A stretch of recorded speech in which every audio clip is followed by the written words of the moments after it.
Ready? Call the meeting to order. Please rise for the pledge.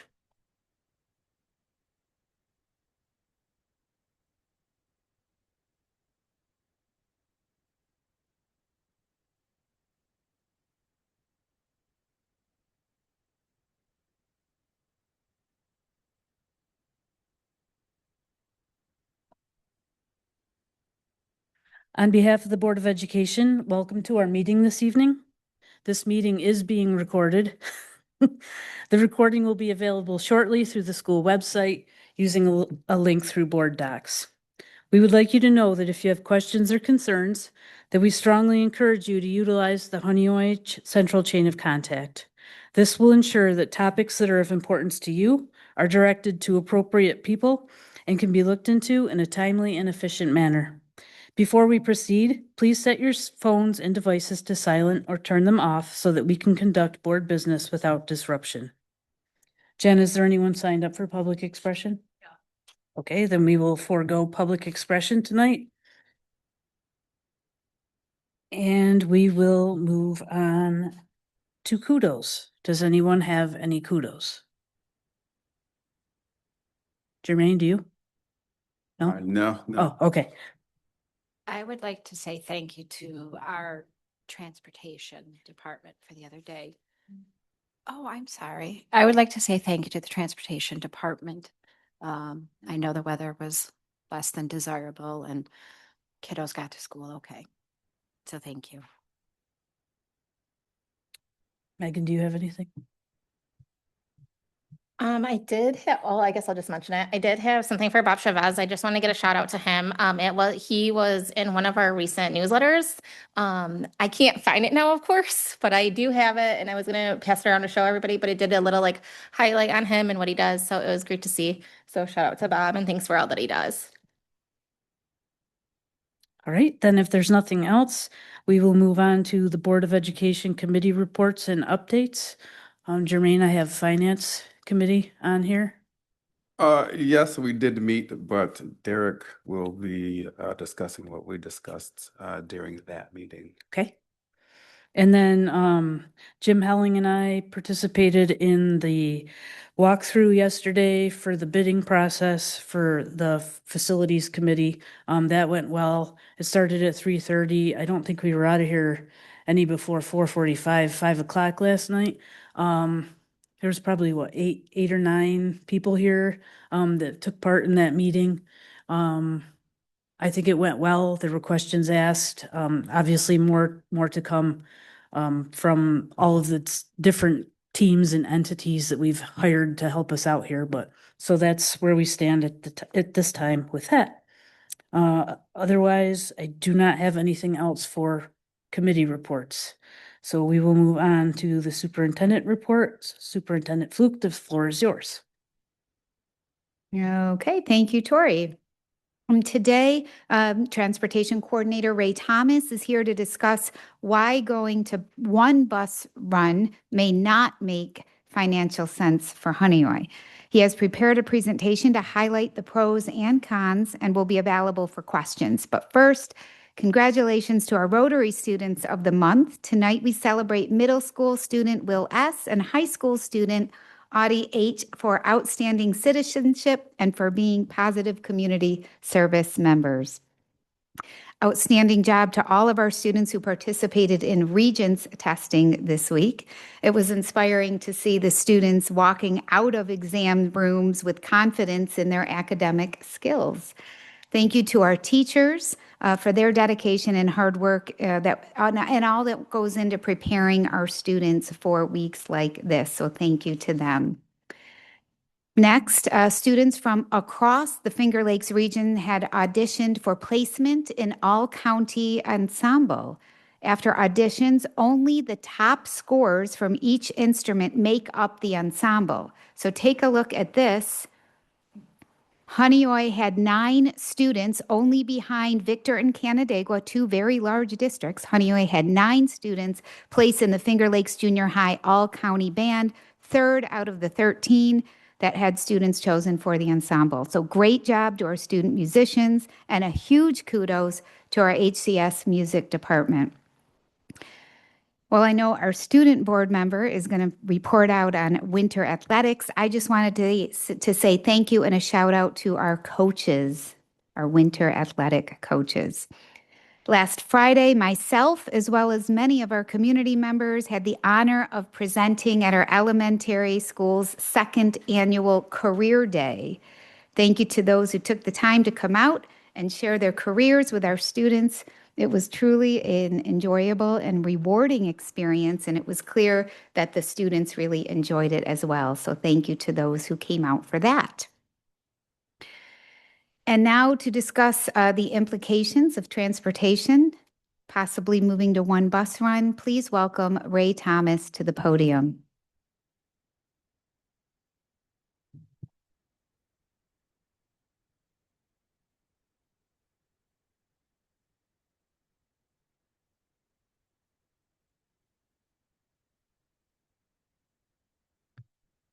Got her. All right, so most of you know who I am, but obviously Ray Thomas. I've been the transportation coordinator here at Honeyway for 6 years now, or just over 6 years. So what we're going to discuss tonight was the possibility of going to one bus route, which that would basically mean, so like right now our current system is we have middle high school and an elementary run. So it's technically 2 runs in the morning and 2 in the afternoon. There's a lot that goes into that. There's a lot from the outside in, or from the outside looking in, you won't really understand everything that kind of goes along with what that change might entail. So kind of touching on some of the key points here. Current ridership data and route efficiency analysis we're going to look at. Projected cost savings, but we're also going to look at potential increases of expenditures, potential impacts on start and end times, estimated ride times, transportation staffing implications, contractual considerations across the board, safety factors. We have enough issues as it is. So now we're going to be putting kindergartners with juniors and seniors, and kind of just looking ahead, timelines and what recommendations we might have moving forward. Okay, so here's a little chart, basically one bus route and the impact.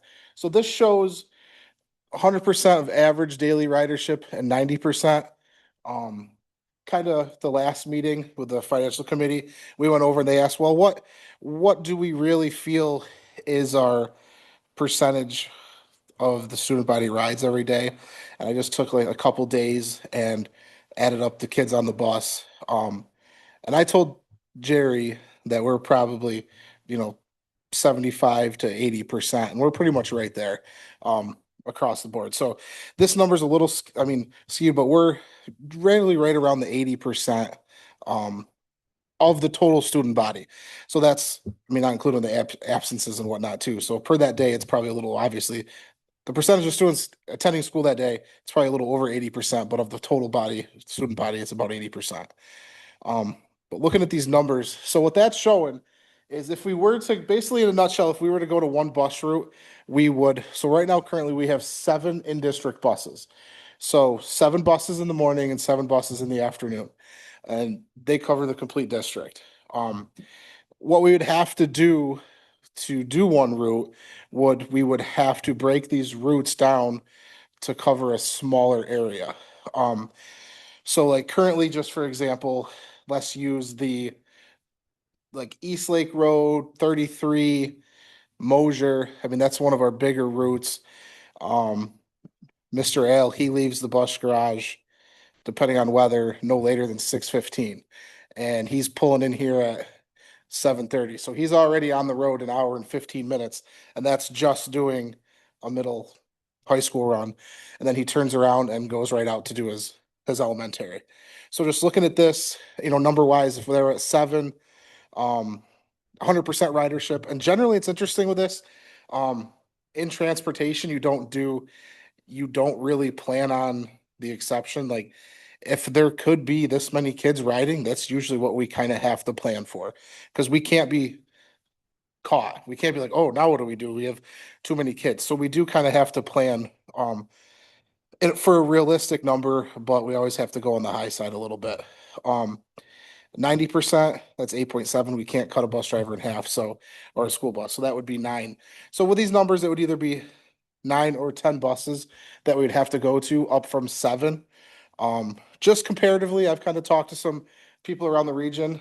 Naples actually currently does a similar, does the one run. Derek and I looked this up. They're about 10% larger. Even though I feel we've had probably like 25 kids come after break, it just seems like we've had a lot thrown at us. Some in district, some not going out of district, but there's been a lot going on. But so these numbers might not even be that different anymore. But so with a 10% difference, Naples currently runs 9. They have 9 routes. And talking to Pat down there, in his time, they've had as many as 11, when obviously their district's numbers are coming down a little bit as well. His ideal number would be 10, but just with the staffing implications that everybody's having right now, he's making it work with 9. So that's where he's operating, and with a similar sized district to ours. Any questions? Not yet. Correct, right. That's what we would have to go up 2 buses if we were to consolidate the area. So technically these bus routes would be slightly shorter, but there would be more of them. 2 more people, 2 more buses, 2 more drivers, yes. Okay. All right. So how would this impact driver costs? So looking at this, we show we're around where we're currently at with the 7 drivers and where we would be with 10 or 9. Also looking at this, an interesting fact is these numbers do not include an activity bus run. So one thing that's convenient now, student stays after, or modified student stays after for sports practice or whatnot, they always can come and get on the later bus, the 3:15. So technically, in some form with this, I mean, all these numbers you look at, well, there still almost has to be another run, because we're gonna have to get some of these students that stay after for academic support, or, extra study sessions, or, whatever it may be. We're still gonna have to get them home. I mean, I would say there's not much I'd say we can't figure out or can't do. Like, we're pretty good at making things work. I would assume that would look like kind of like what we do for like testing weeks, maybe depending obviously on numbers and where we're at, we would probably have to, it wouldn't be a full bus route. It would be, maybe historically we have something during test week we call quads. Because when we had 100 kids a grade, it took 4 buses to cover test week. So we would go quadrants of the district, northeast, northwest, southeast, southwest. We've kind of cut our quads down to buys. So we just basically do an east and a west bus. And they've been pretty full. They had decent numbers. But we would probably have to target our activity runs would be something like that. But it would still be another expenditure. There'd still be buses on the road. We'd still have to get the kids that stayed after home. So it's something that we'd have to consider.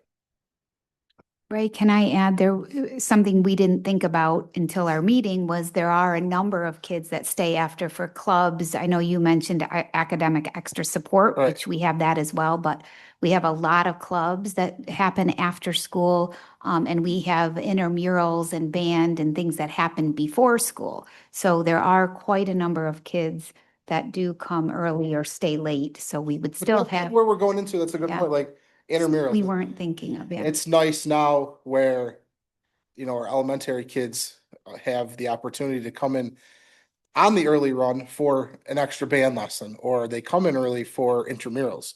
So now it would eliminate that option. They'd be coming at the same time. So we'd have to reconsider on how we would do such activities. So going on with driver costs. When we were talking at the finance committee meeting a little bit, I'm gonna hold him to it, Mr. Passer. Discussed a couple of good points. So with more drivers there's 2 points he made, and this is one. He said, we're gonna need more routes and more drivers, that means more buses. So, looking at this, probably I would say it's a good figure. That 175,000 is about right where that's a large sized diesel bus. If you went to an electric bus, they're, the current price is about 450,000. So they're almost 3 times now the cost of a conventional school bus that we've been using. And we keep our buses a long time. If you see every now and then, you hear one of the old rattlers come down, they might be taking golfers to Old Hickory in Livonia, or maybe a trip to Naples, or bowling to Canandaigua or something. So, we hang on to them, we get our money's worth, but obviously if that's not a bus that we want to be putting 150 miles on every day in district. So, because we do, there again, just off the top of my head, like Al's route, each trip's about 30 over 30 miles. So that's 120, over 120 miles. Um, we would, like you said, get a couple. If we increased, we'd kind of have to consider a routine to regularly replace these buses, knowing that we need more of them now.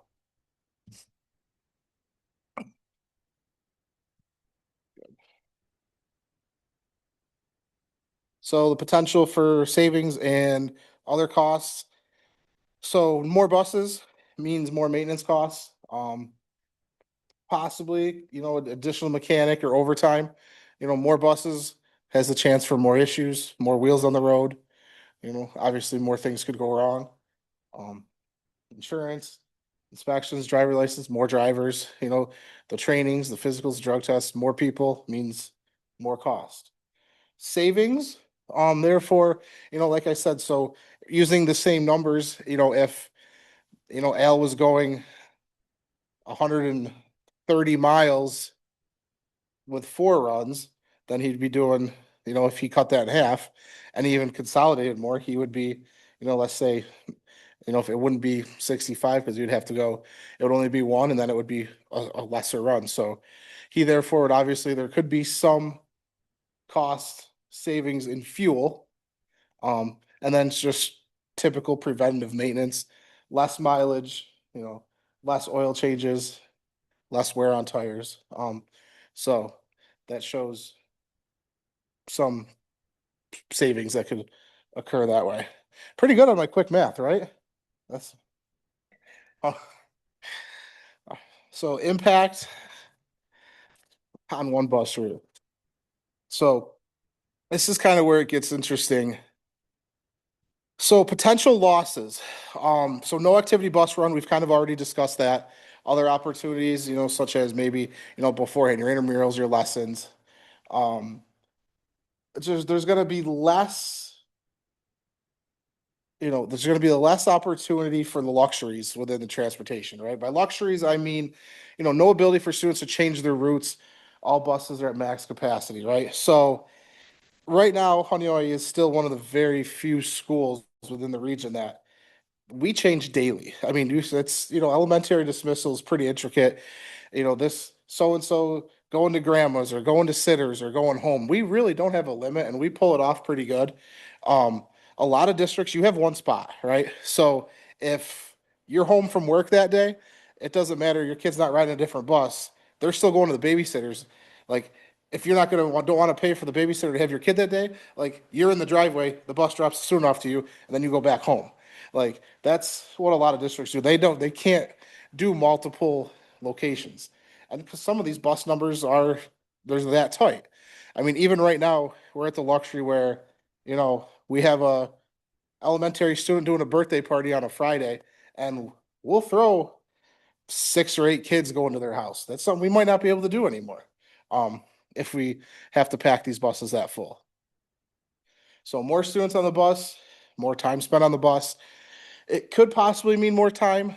Technically, like I said, we're going to bring the area down. So, being realistic, could it be, there's going to be a lot more kids, but it's going to be a little bit smaller area, but there's a lot more stops. So that stopping and going, that's where you're going to accumulate your time. Concern, especially so hard to find drivers. potentially lose drivers because of the loss of hours. So it's another point that, I discussed at the last meeting. It's basically, let's say a driver was working 6 hours. Now they're gonna cut back. Let's say they lost 25% of their hours. So if you came into work next year and they said, hey, just so you know, your salary is being cut 25%. Do you think that make you feel warm and fuzzy and you're gonna want to hang around? Probably not, right? That's not the best thing. So Mr. Pastor, we were discussing, and he's like, well, we'd have to consider ways to keep people. So maybe we would have to raise bus drivers' salaries so their hourly rate, so their salaries would remain flat or constant, so they wouldn't be taking a decrease. So hourly, they'd be getting paid more, but with the lesser hours, it would equate to the same amount of money. That would, there again, what we mentioned prior, that could cause contractual issues because now you have other aspects within the support staff contract wondering why is transportation getting a raise and we're not, and try explaining to them it's because they're getting less hours. It'd be a mess. And with talking to the staff, like, it would be obvious if you cut back hours and pay, we're gonna just, unfortunately, we have it's almost, it's tough to talk. Like, we have very loyal drivers and, they're tried and true. A lot of them were, born and raised in Honeyway. But I mean, that would definitely impact our numbers, and we would, not saying loses the complete fleet just because so many people are so loyal, but we would definitely have a severely negatively impacted group. Um, Need for, and then, obviously with staffing too, when we're kind of chasing the dragon now with monitors. We're jumping because we have a lot of added, CSE and IEP out of districts where legally they need a monitor on the bus. So with what monitors we have, we're kind of chasing the issues. So bus 126 has, hey, parent calls so-and-so, something with an issue with a kid. Well, we're putting that monitor on there, and then everything's good for a few weeks. And then all of a sudden, whoop, 132 gets a call. They kind of got the hint that, the cat's away. So the mice start playing, and we got to keep circulating. So, and that's just with what we have now. Generally elementary, middle high school. Not saying we don't have issues as it is where the kids that stay after, a few, choice students might be talking about stuff, or that's probably you wouldn't want your elementary student to be listening to. I think you can go. Yeah, questions. I'm trying to think if there's anything we touched on prior that I didn't bring up. More buses, drivers getting less. It's, I think that pretty much touched on all the bases. Jermaine, anything you remember from our committee meeting that we didn't really hit on there? Right. And one thing that was brought to, ask me, which I appreciate and, shows their value in my decision making, was like how I personally felt on this. Not that that would be the ultimate end decision, but currently at this time, I don't feel that this is, like I said, obviously I would do and make the decision what's best for the district as a whole. And looking at how this would negatively impact, not only maybe students with having less opportunities or not being able to, take part in so many activities, possibility of losing staff members, added costs. Me personally, I don't feel at this time with our numbers that it would make sense, not only, just logistically, but like financially, we wouldn't even be really saving money. The only time if our district got considerably smaller and we could pull it off with possibly the current routes or less, then maybe that would be a consideration. But even at our numbers we have right now, I don't feel it would be the best fit for Honeyway. I just have one quick question for you, Ray. Yes. In Naples, do they do like if you are within so many miles of the school, those kids have to walk to school and then everybody rides the bus, or how do you know how that works Technically, a there? mile and a half is pretty general. But I mean, a lot of these small schools don't enforce that. I mean, so Naples, as far as I'm aware, don't enforce that. Um, something we've never done. I mean, some I know up we get closer to the city, they do that, but even um that's nothing that's truly enforced or they don't hold them to it. I mean, in all of our rural districts, um, I'm unaware of any rural district to are you aware, Derek? I mean, I'm not sure even how, I mean, just out of curiosity, Victor, I mean, there's some kids live on Church Street. I mean, wasn't the Yeah, case. we bus a kid right across the street. Like you said, it's very common. to Correct. Bus everybody. We just don't get 8 on those students. We call them non-allowable pupil decimals, but most districts, especially like with the wind chills of the last couple days, it's hard to justify that, and communities don't like that. Yes. I just want to add, first of all, thank you, Ray. That was so informative. One of the reasons we asked Ray to do this, in addition to seeing if it made sense financially, was sharing staff is very difficult, as many of you know, between elementary and secondary because of the staggered start and end time. So that was something too that we were taking into consideration. We just don't have enough staff that we would share that it would make sense to move forward now in light of all of this new information. But I just wanted to say thank you. I know Ray talked a little bit about it, just anytime we call Ray, as far as last minute bus changes, yes. Moving kids sometimes due to behavior on the bus itself. We have the flexibility to do that. Move somebody to the front seat for 2 weeks. We may not have that flexibility, but that's something that Ray is constantly helping us with. Helping students who miss the bus. We want students here. Attendance is something we're going to be talking about later. I remember many times calling Ray, so-and-so missed the bus. Can you send somebody back out? And whether it was Ray himself or somebody else, that's somebody that we do. So thank you. None of that goes unnoticed. Kudos to the entire transportation department. Thank you so much for all that you do for our families and students. So You guys are thank very you, welcome. Ray.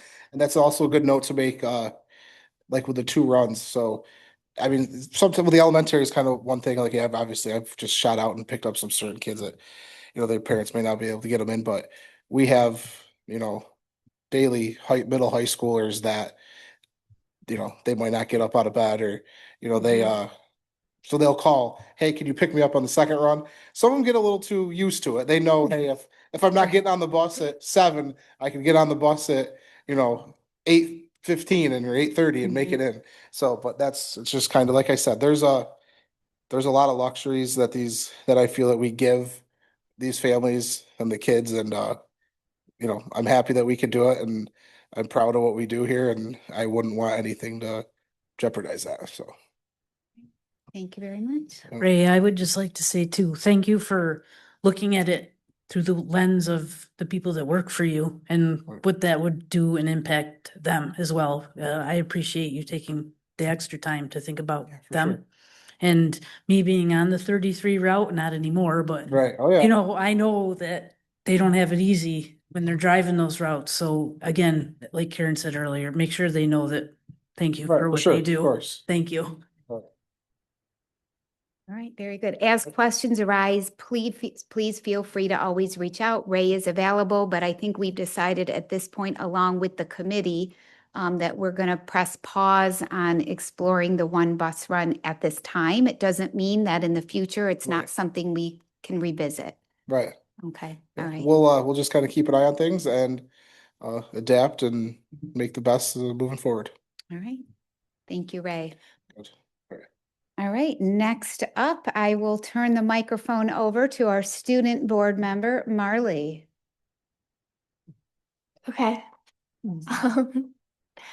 So for this month's club updates, I want to talk about French Club as it's getting closer to the French trip. They are ordering t-shirts, which I believe high schooler Brianna created this design, and we're all really excited. They're working on looking at logistics and where we're stopping and just any extra little things that could be added to the trip for free. And then Masterminds last week had their meet canceled due to the snow day from other schools. And we're looking forward to rescheduling the meet and having our next competition. All right.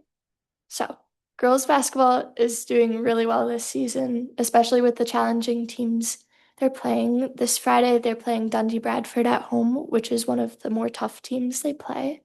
Boys basketball is putting in the work and is doing really well again this year. Bowling has been doing amazing, and every match have been improving. Indoor track last weekend had an invitational meet where I believe 6 of the varsity athletes went. Um, and they're expected to beat their personal records and other schools' records this year. And then for cheerleading, both the varsity and modified team took first place at their competition last weekend. And then this weekend they'll be competing in Fillmore. And this upcoming Wednesday, I believe, the 29th, at the boys' game, we're going to be celebrating Coach Carly Walsh as it's her last year coaching. But it's a secret.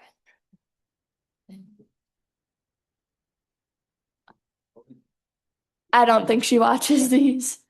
The senior lounge and study hall has been brought to my attention. There's a large interest from both teachers and students to have a sports study hall or senior lounge or a senior study hall or lounge next year where seniors can spend their free periods. I believe Bloomfield does this currently, and theirs is just in the lobby. And then for bathroom sink water, many students have complained about it being extra cold now. Typically, the warm water isn't working, but it's usable. But now it's very cold with the weather. And then senior parking spots. A lot of seniors this past year weren't able to paint their parking spots because coaches weren't willing to move practices and it just didn't leave any time. I know student council is looking at maybe doing it over the summer before school starts. And a lot of students are concerned about that for next year. All right, that's all. Thank you. All right, so a couple quick things. I did get some answers to 2 of your questions. The parking spots, I will definitely pass that along. I know that's something that the seniors look forward to doing, so we want to give them an opportunity to do that. I think student council is a great first step to see if that's something they can do. As far as the senior lounge, so this also came up last year. We actually met about that. We even walked the building looking for space. There wasn't any space that we found last year. This year, our rooms are pretty much used, all of them to capacity. But there was nothing even so that we felt was better than current spaces like the library or the foyer in the front or the courtyards when the weather is nice. So I'm not quite sure if we're able to do that. We also don't have a staff member that would be able to monitor a student lounge, which we would have to probably have. So at this time, we're not positioned for that, but I'm definitely willing to listen to more ideas, and maybe I'll pop over to Bloomfield and see what their foyer looks like. Maybe that's something we can replicate. I'm not sure what it looks like over there, but we have space in the foyer. I know we've added the tables and chairs. I often see students sitting there, so maybe there's more we could do with that area. Okay, but let's chat for sure, Marley, okay? Also, I met with our director of facilities. The water is cold, and unfortunately, there isn't anything he could do. He did check the settings. It's at the right settings and everything. But like anything, even in our home, you have to run the hot water a little bit before it gets hot. Here, it just takes a little bit longer. It would look like us in some cases, either hitting the faucet several times. It would eventually get warm, but it would take time. So I don't know.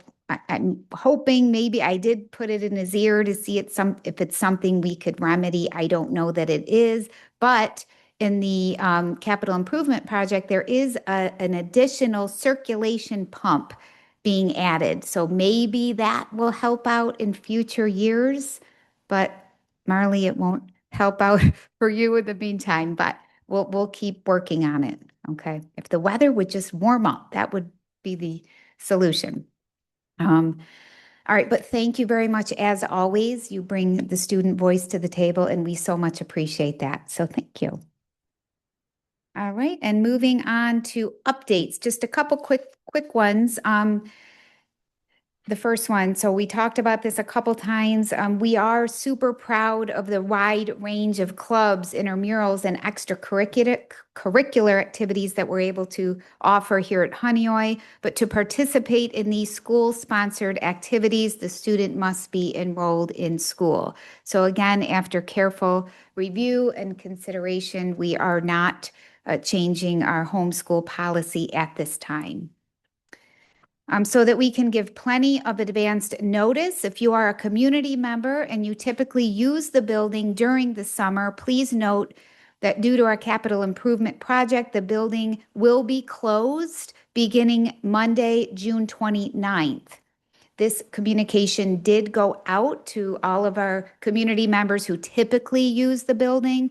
I also noted to them, if anything changes, if there's delays in ordering supplies or whatnot that would prevent us from starting the project on the June 29th date, we will certainly keep the building open longer.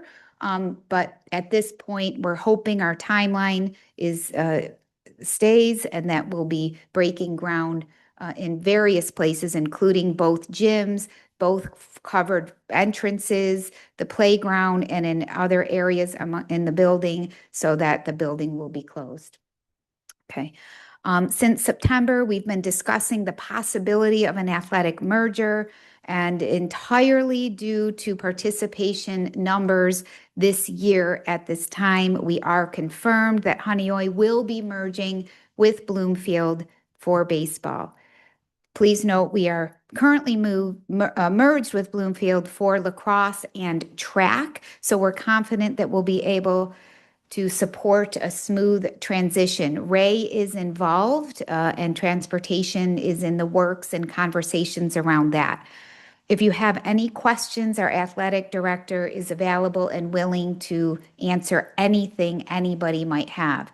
There is a meeting coming up very soon with the varsity coach and the both athletic directors, a parent meeting, student meeting, the athlete meeting. That'll be coming up. I don't have a date for that, but please be on the lookout for that. Okay. We will be posting for modified and JV coaching positions. Okay. Yes. Oh, just a quick question. The name of the team, do we have a The name is decision? likely going to be that of track and lacrosse. It's Honeoye Bloomfield, but BH Pride. So it'll be consistent with our other merged teams. Understood. Okay, understood. Okay. At this time, we are planning once again to provide drivers education this summer. Note, however, we are on the hunt for instructors. So if you know anybody interested, please send them our way. We have one tentatively confirmed. It's the same instructor we had last year. So she is planning to do it again. That means we are able to accommodate 8 students at this time, but hoping to be able to accommodate more. Okay.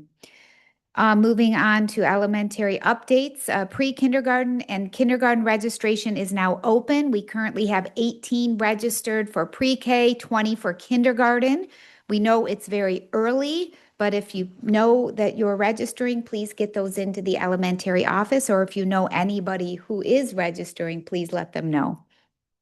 Our winter benchmarking testing is underway and we are eager to see our results. Please note members of the leadership team are scheduled to present results at our next February meeting.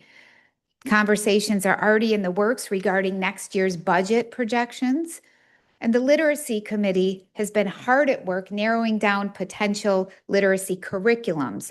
So to date, we have 2. We have Collaborative Classroom and we have CKLA, which is Core Knowledge Language Arts.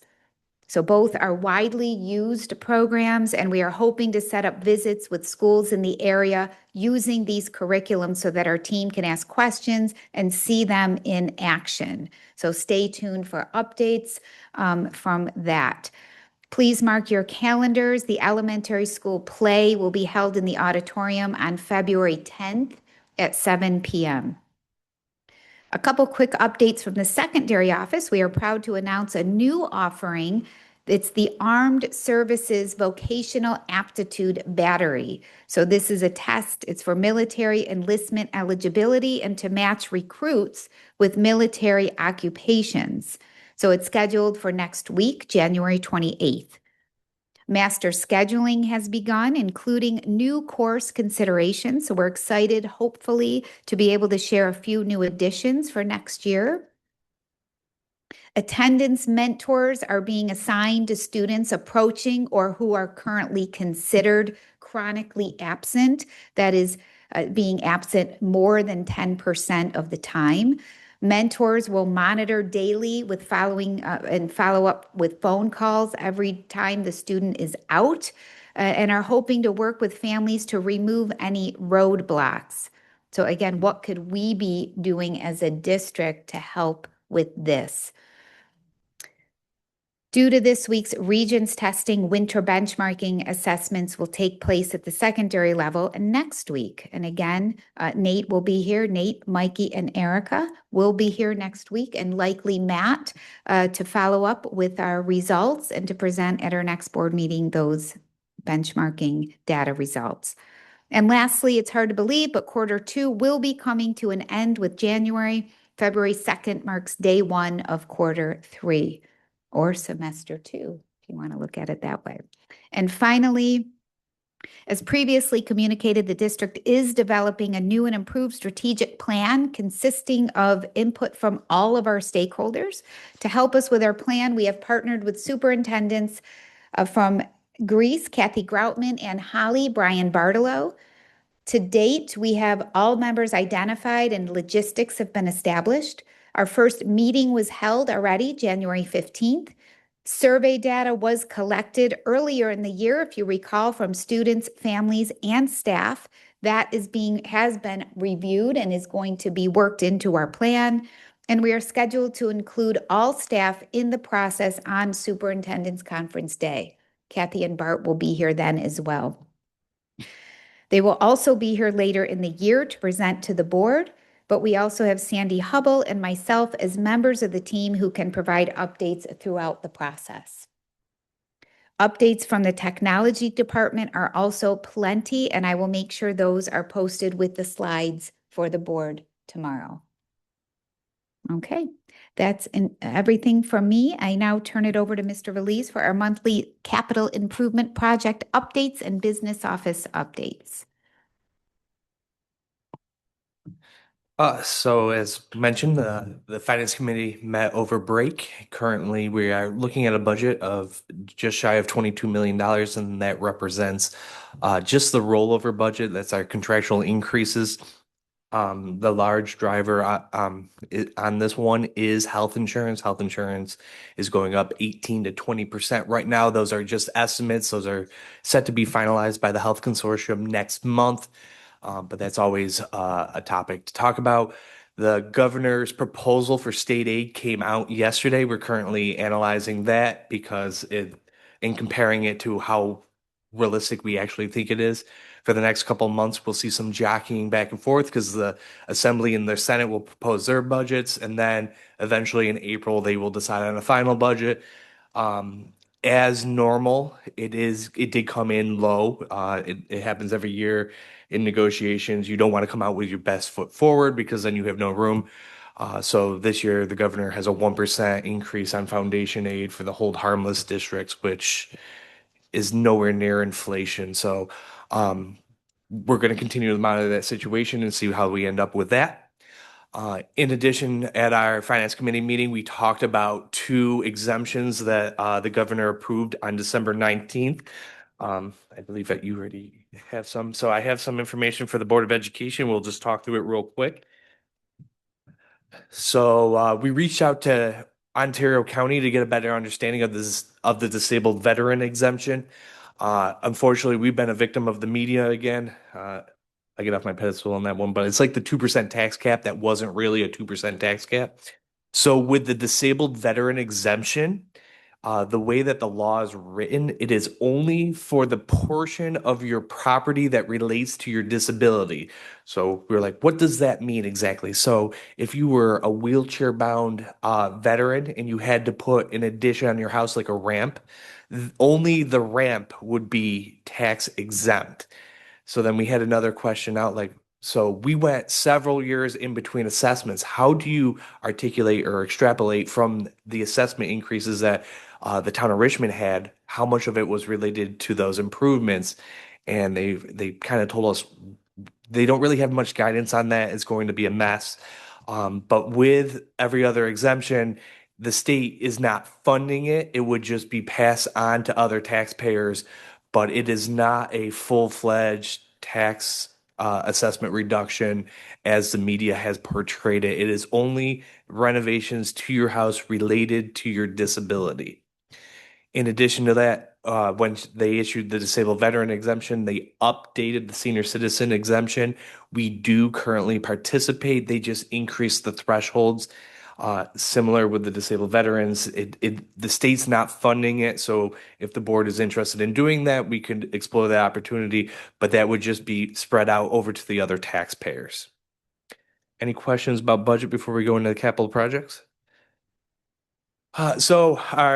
The big capital project that Superintendent Fluke talked about, we did issue our first purchase order, which is exciting. Things are starting to get moving, and that is on our clocks and PA systems. That is on New York State contract, so we did not have to go through the bidding process. There are multiple vendors on that contract, so we were able to get a little bit of a bidding competition, and we're able to significantly decrease the initial cost of the clocks and PA systems. The PO has been issued, the clocks are now being ordered, and I mean, there's a lot of clocks in the building, so it's going to take a while. So it's great to get that PO out so they can order those clocks. The PAs or the bids for the capital project went live about a week and a half ago. As Tori mentioned, there was a pre-bid walkthrough last week, and then towards the end of this month, maybe I forget the date, early next month, is going to be the bid opening, and then in February, our Tamco, who is our construction manager, will be here to discuss and hopefully get some contracts approved, and then we will issue other purchase orders related to those bids. Our COP, which is the capital outlay, it's a $100,000 project that's voted as part of the taxpayer budget. We are replacing classrooms doors. That's been the process. We replace about 12 to 15 doors every year.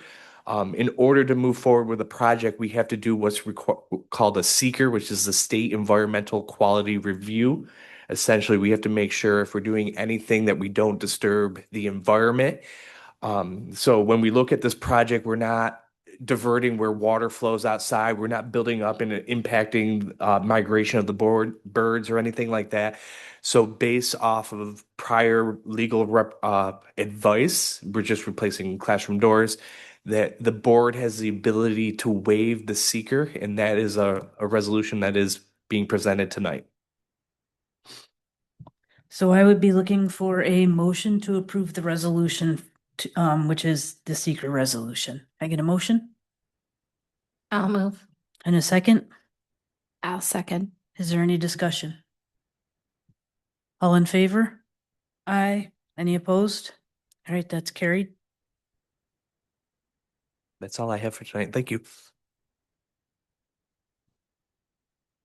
Oh, yeah, sure. As part of the budget development process, we're going to try something new this year. Some districts have experimented in the past, and we're going to dip our toe in that water. Working with Bob Chavez, our great PR person, we're going to work to build budget videos that we can push out to the community, put them on our YouTube channel, maybe post them on our social media. That is above and beyond what we're going to also talk about at the board meeting. So we will also talk about it, but we'll get a little bit more granular in our budget videos. So something new we're going to try out. Hopefully it's successful and the community appreciates and finds value in them. Thank you. So we need to proceed with the consent agenda. We will have to wait until our board member comes back in the room because we will not have enough people otherwise. So we will just have to wait a minute. Hmm? Yeah. Marley, if you would like to leave, you can leave. Thank you for coming and thank you for your input. Thank you. Okay, our board member is back, so we will move forward with the consent agenda. I will be looking for a motion to approve the Board of Education minutes from December 17th of 2025 and the CSE minutes. Motion, I'll move. a second? I'll too. Any discussion? All in favor? Aye. Any opposed? Right, that's carried. Moving on to the treasurer report, I am looking for a motion to accept the treasurer report from December of 2025. I'll move. A second? Go ahead. Go ahead. Karen. I'll second. All right, is there any discussion? All in favor? Aye. Any opposed? All right, that's carried. Moving on to personnel. We have a tenure. Let's see. Upon recommendation from Superintendent Fluke to grant tenure to Nicole Gardner in the tenure area of elementary effective January 30th, 2026. I'm looking for a motion to grant tenure. I will move. And a second? I'll second. Is there any discussion? Congratulations to Yeah, Nicole. congratulations. All in favor? Aye. Any opposed? All right, that's carried.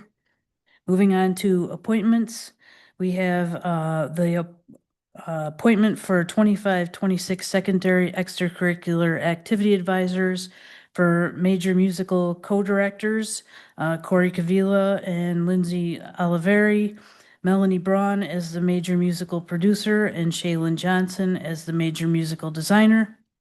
We also have a cleaner, Amy Palumbo, to a probationary position as a cleaner, tentative effective date, February 2nd, 2026. Can I get a motion to approve those appointments, please? I'll move. A second? I'll second. Is there any discussion? All right, all in favor? Aye. Are there any opposed? All right, that's carried. New business, old business. We have an invoice. It's a Capital Region BOCES invoice number 176-26F. I need a motion to approve that. And a second. I'll second. Any discussion? All in favor? Aye. Any opposed? All right, that's carried. Next, we have a contract. I'm looking for a motion to approve the Honeoye Falls Lima invoice 6106. I'll move. A second. I'll second. Is there any discussion? All in favor? Aye. Any opposed? All right, that's carried. Next, we have obsolete items. Upon the recommendation from Superintendent Fluke to declare the following items as obsolete and to be discarded. From the cafeteria, we have an oven. From the secondary school office, we have 1 box of diploma covers, 1 box of plastic diploma covers, and 1 box of white caps and gowns. From the district, we have an auto folder machine.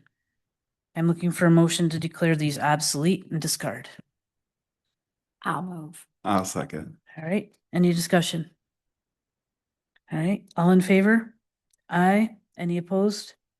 All right, that's carried.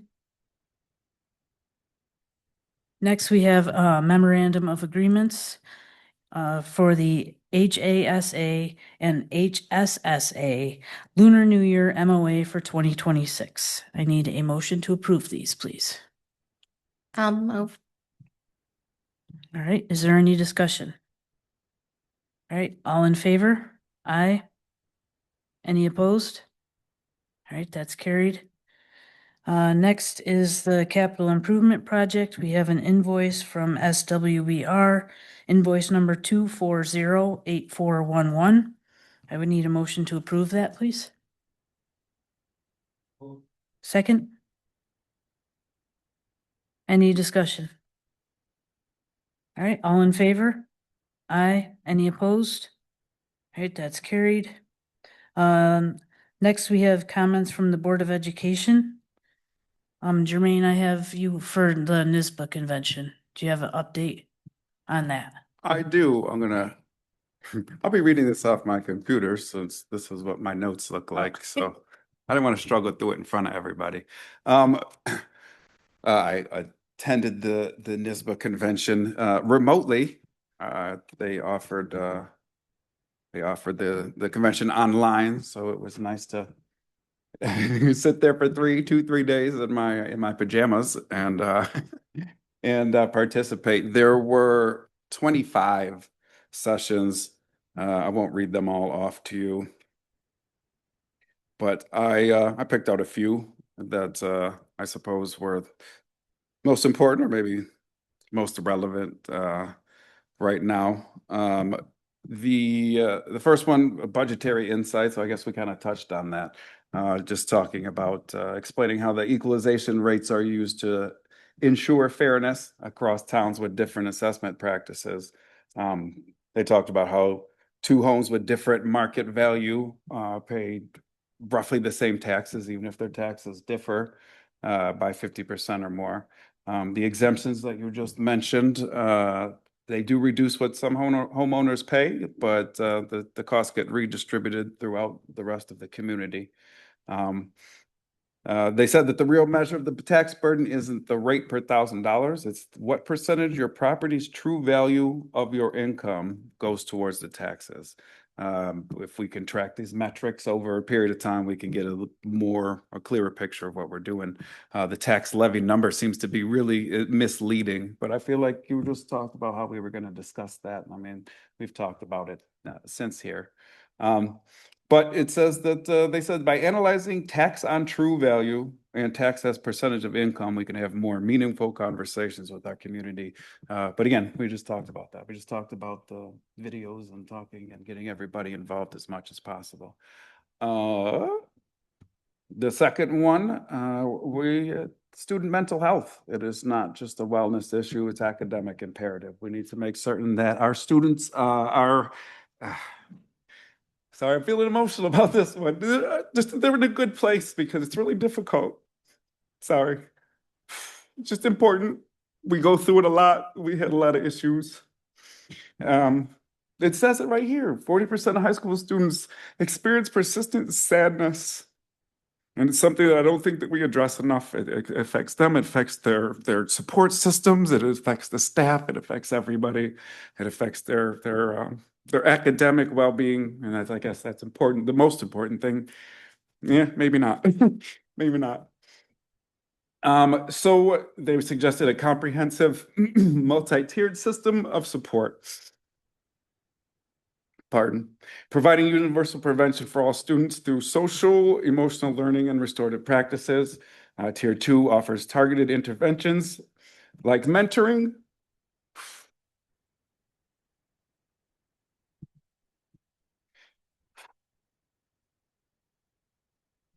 and small group counseling. I hate how my voice goes up. For 5 to 10% of the students that are already showing early warning signs. Tier 3 delivers intensive support, including individual counseling and outside agency referrals. We need to have effective programs, school-based mental health professionals, partnerships with community organizations, mental health clinics, crisis services, staff training, comprehensive staff training, and family engagement is really a big one. I think that maybe we should make certain that we are doing those things and make certain that we're reaching out to the family support systems as well. This is sustainable through a combination of budget commitments, strategic partnerships, external expertise and grant funding. We have to prioritize mental health in our policies and our budgets, staff development, community partnerships, and we have to review it. We can't just talk about it and say that we have to do it and then have a meeting or two and forget about it. We have to do it all the time. We need our students to be mentally healthy, and that is fundamentally our mission. Thanks for bearing with that one. The next one is community engagement, just talking about how we can engage with the community. They talked about low attendance at board meetings, limited turn or vote out, difficulty reaching the wider community beyond the parents and the teachers. We have people in this community that are affected by the school and what we have going on that don't have children in school anymore, maybe never had children. But they still pay our taxes. They still rely on us to be fiscally responsible with it and not to send human beings out into the world that we haven't prepared to be as productive as possible, I suppose. They implemented a new framework, meet and greets, board meet and greets with coffee and conversation, community conversations on key topics like curriculum, mental health, and facilities. Community partnership teams connecting schools with local businesses. I feel like we're doing these things right now. I think that we started, maybe not the meet and greet, but budget expos showcasing student achievements and programs, and realtor breakfasts marketing the district to prospective families. I thought that was an interesting thing. I'm not sure if we do that. And the results is transforming things like the budget process from a dry presentation to a showcase of student and teacher accomplishment. We're showing the people what their money is going towards instead of just saying, hey, trust us, we know what we're doing with it. Yeah, that's it. We can expand, we can listen, we can build a stronger community relationships. They had a motto: collaborate, engage, embrace, think, care, create, and empathize. I have a couple more. I brought this up just because I was curious, but I don't understand it completely. They talked about schools needing separate data protection officer than our DOT and our DOP or DPO. DPO should be different people. They say that basically it's a conflict. They say that the DOT is the gas pedal, deploys the systems, enables the innovation and makes it work, and the DPO is the brake pedal, ensuring compliance, managing risk, and keeping it legal. I'm not sure how we have, I believe the one person is doing that now, but I know that she has the skills to do both and is competent in what she's doing. The only issue that they said, and I brought it up, I asked, well, why wouldn't we just have someone if we know that they can do it? And the response was, it's just an accountability problem, and no disrespect to our DPO, of course, but they're just talking overall. There are no checks and balances. If there is a breach, who investigates? Do they investigate themselves? Who provides independent compliance oversight?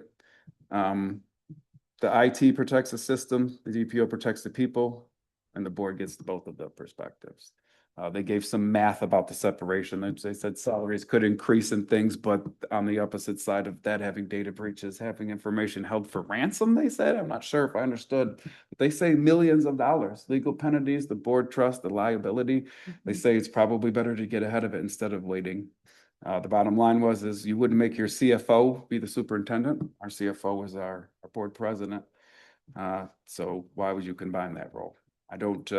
I don't know much about it. You seem to have a response. I do actually. So that's interesting that you brought that up. We have been exploring many districts, especially small districts, do have the director of technology and the data protection officer, or DPO, is the one and the same.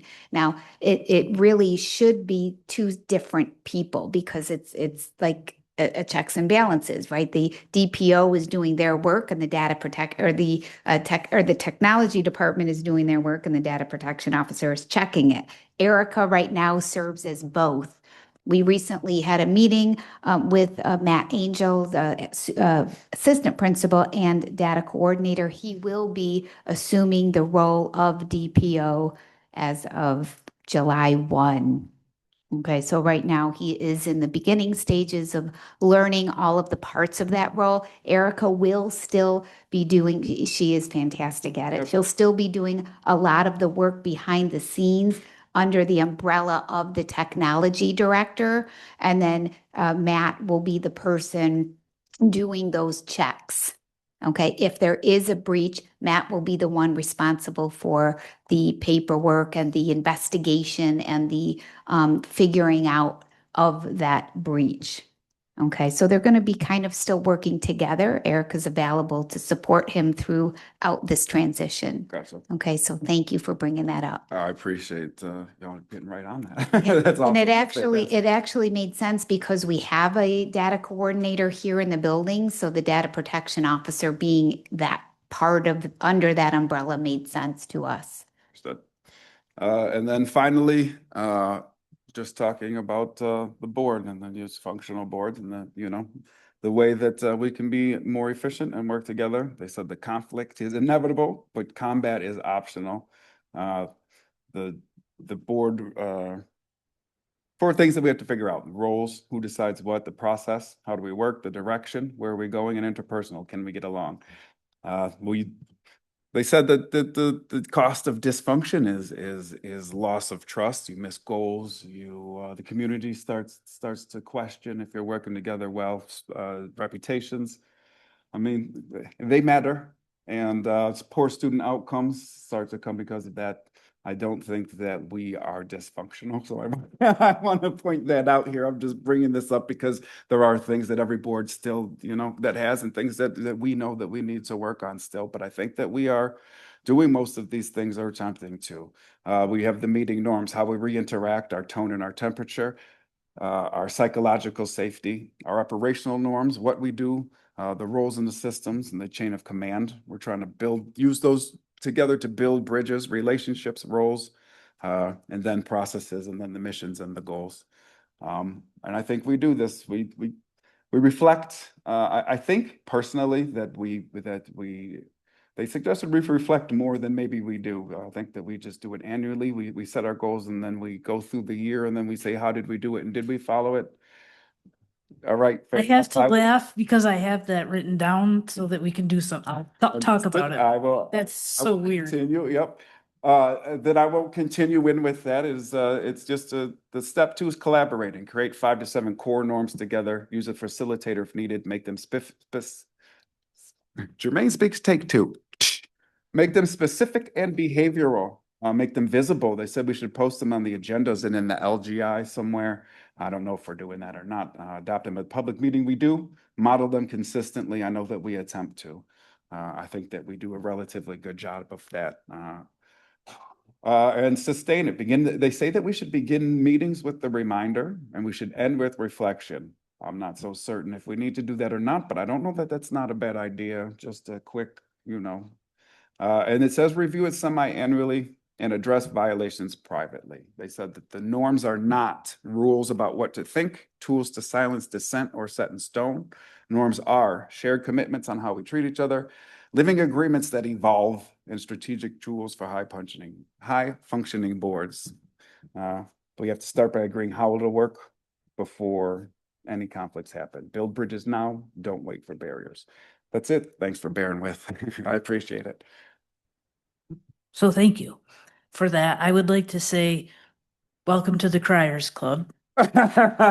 First of all, and second of all, though, Jermaine, I think that, like, this is my opinion, and I'm going to say this very honestly to anybody that's here or maybe watching this back later on, that when we run to be on the board, we do it for a reason. We all had a reason to run and be here.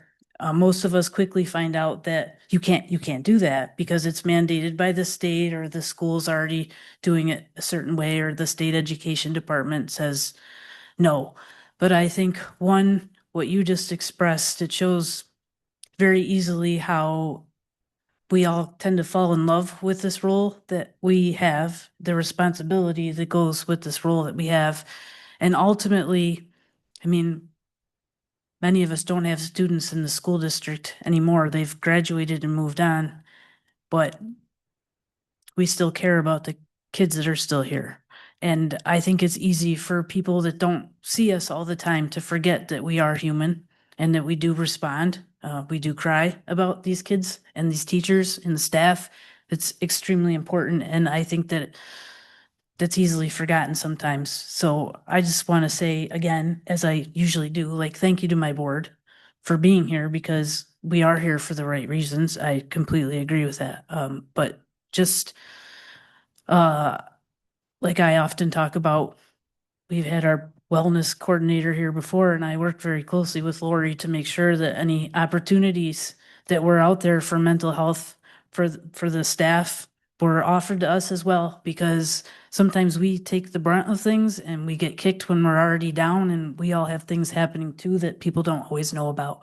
So I think your points tonight kind of draw attention back to this is all encompassing. This is the entire district. We do not get paid for what we do. You sat there for 2 or 3 days. The school paid for you to be able to do it. But you did it because you care. We all care. And I just want to make sure that people realize that we are here, we do listen, and it is because we care about what we do. So thank you for participating in that, for giving us feedback on that. I would like to, so I held up this piece of paper.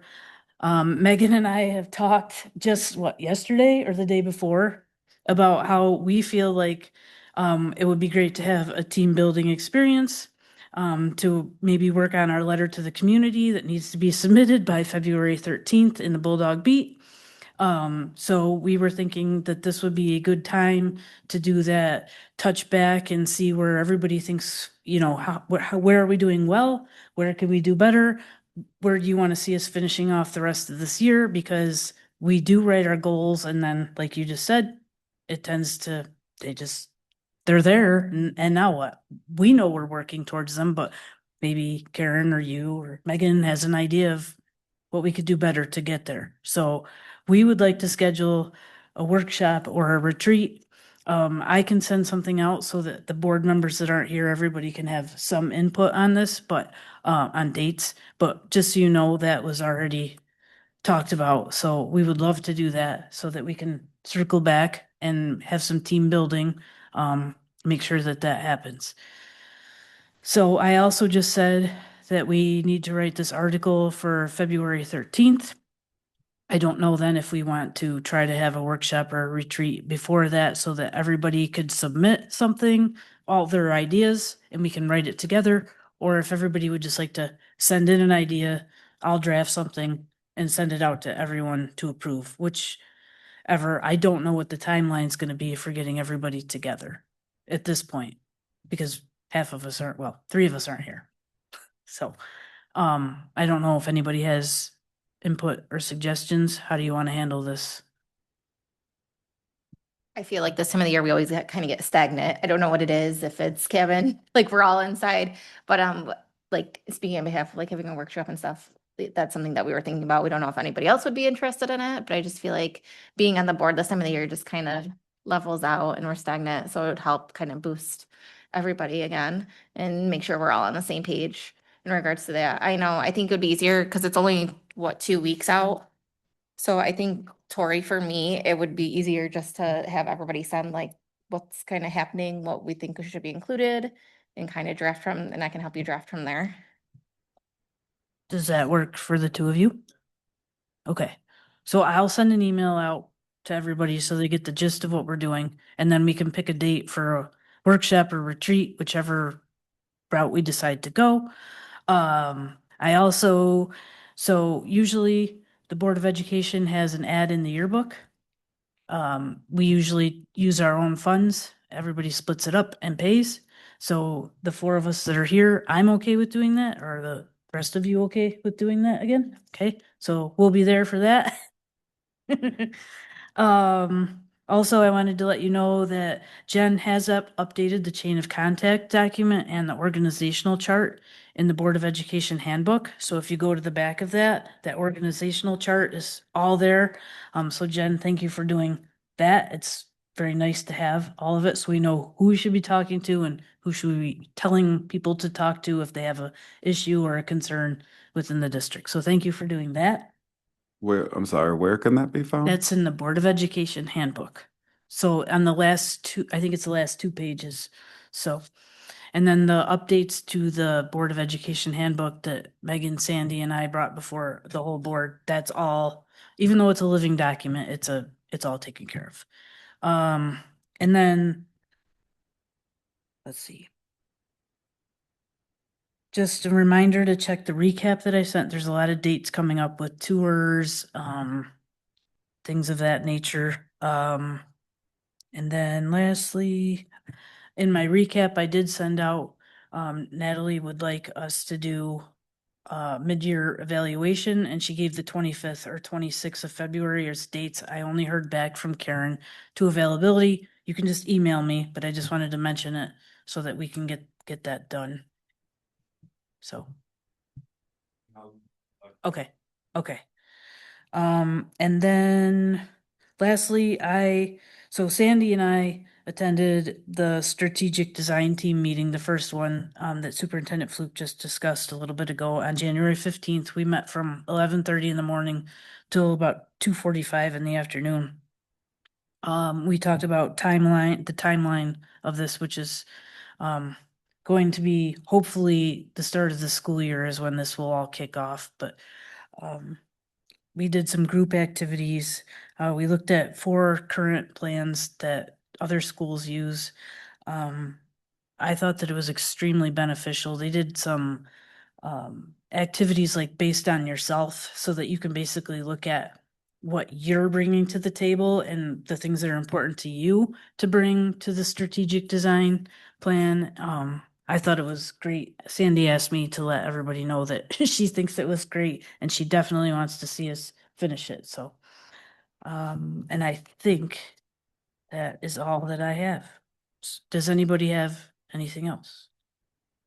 Oh, I just want to let everyone know, I didn't have a legislative meeting this month. They canceled it, so, just a reminder, I have, and I'll come back with stuff for next month. The athletic coaches handbook committee thing, I was wondering if we were going to discuss that. I feel like there's an email about talking about it here. So I know that I'm concerned only because of the fact it's a coach's handbook. And I don't know how much of that like is us in day-to-day operations, if that makes sense. It is, I hear what you're saying. It's a policy, though. Ultimately, it wouldn't be us really. I guess it wouldn't be any more in day-to-day operations than it would be for any of the policies that we set for anything else that we do. It's more about guidelines and making certain that everybody is following the philosophies and fundamentals, and that is solidly in our wheelhouse, in my opinion. I mean, that's just my viewpoint is it's just a data, like to me, it would be like us being asked to go in and write a teacher handbook. I don't have any idea how you would go about doing that. I guess with respect, the teacher handbook, is it not based off the policies that we create? I don't know. Yeah, I think there's a couple different ways to look at it, and I know that it must be atypical for board members to be on some of our internal committees. I think the reason that I posed this question is because throughout the creation of and kind of decoupling of the athletic handbook and the extracurricular handbook, at one point, they were one document. We had the athletic and extracurricular handbook, and then we put it out to internal and external stakeholders to be on that committee. And we had lots of people on that committee. Jermaine did sit on that committee. We also had the parent handbook, athletic handbook committee that you also sat on. So I think it came up after a conversation with the athletic director that because there was a board member who was on those committees, participating and bringing a different lens, that it would be great if he had that for the coach's handbook. Me not thinking about past practice or policies, thought it was a great idea that a member of the school team was asking for a board member to be on a committee. So I would like to move forward with that if it is the board's decision. And then moving forward, I will make sure to look at, the various opportunities for boards to be on or not be on future committees and why. For this one, because of your experience on the 2 previous committees, coupled with our athletic director's ask, I would recommend that. Uh, I guess that I would add that we were not blunt. We weren't all on the same page this year. We had issues. I mean, that's the only way to say it. And I think that the only way to make sure that we're all on the same page is make sure that we have representatives in as many places as we can. We have had meetings and retreats and things about overstepping and mismanagement and micromanaging. And I believe that we agreed to let our fearless leader let us know if we were doing so or not doing so. And again, I would say mostly because I was involved in the first process. If I wasn't involved in the first part of the process and understood what we were working for, where we were going, some of the conversations that we had in there, some of the people that were in there were coaches, and we want to make certain that the coaches know that we're not trying to, this is making sure you're doing your job and we're coming to get you. We want to make sure that we understand the difficulties and the things that they go through as well. This is more, honestly, to protect the coaches in the school and make sure that we're covering that so we're not working backwards. I guess I understand. I get where you're coming from, but at the same time, I guess my only question is like, should we open it up to other board members? Are we just having one board member? Are we having multiple board members? Like in other committees, we have more than one person. Like, I don't know what, you know what I mean? Like, I don't know what's being like, what other board members are interested in going, because I guess that's something that we've done in the past. I Like, it's hear, been opened up to everybody, and then who's interested goes. I'm not sure I understand what you're asking. I believe that the invitation was sent out and we were all given an opportunity to send an email back in, Jen, and whoever had interest. It isn't my committee, ma'am, so I don't know if they want more of us or not. No, I guess that's what I was asking. I didn't know if there was like ample opportunity for other people, if anyone else was interested, because I don't see those, so. I honestly don't know. I know that the president is automatically a part of every committee and subcommittee by proxy, meaning if someone can't make it, then she can stand in. But So I we don't know just- what you mean. We discussed this at the last meeting, so Nope. and you weren't here, so that's why I'm just letting you know. So there's a difference between a board committee and there's a difference between a board committee and a district team. Okay, so you aren't part of it. So I'm not, so fair enough. it's the same as a safety team, so I can't appoint, I said this last time, I can't Gotcha. appoint anybody to it.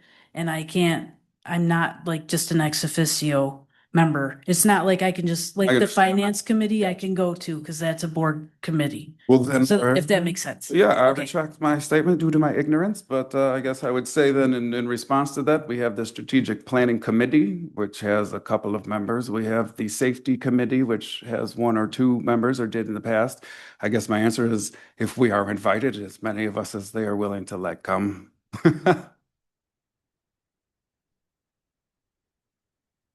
Yeah, I didn't get, Except for not right, more than four. obviously, we can't have more than four. I didn't get anybody else express interest in being on the committee. I think part of, in bringing, sort of what Tori said is I guess what you're bringing to the table. If it were a teacher handbook committee, would a board member be on the committee? Maybe if they were on other committees that could potentially impact the outcome of this meeting, possibly. I think, I know that you probably expressed interest because of your sitting on the prior two committees. So I think it does make sense. I didn't have anybody else express interest. If they'd like to, please let me know ASAP. I know Mark is setting those up. And that's certainly something we can discuss if we want to open it up to additional board members. All right. So just to be clear for the future, Mhm. subcommittees, the board decides together. This sort of thing, the school invites us to. Yeah, this is more like for lack of better words, a district team. And Understood. like, so even the safety team is not considered a subcommittee. That's completely separate.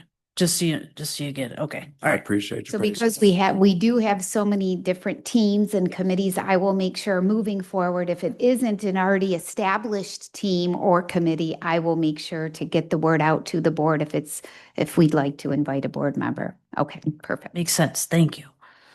All right. Is there anything else in board comments? No, okay. Next, there's just information for the board.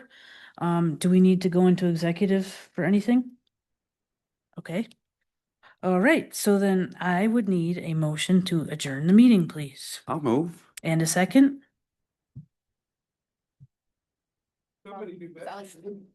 I'll second. Any discussion before we?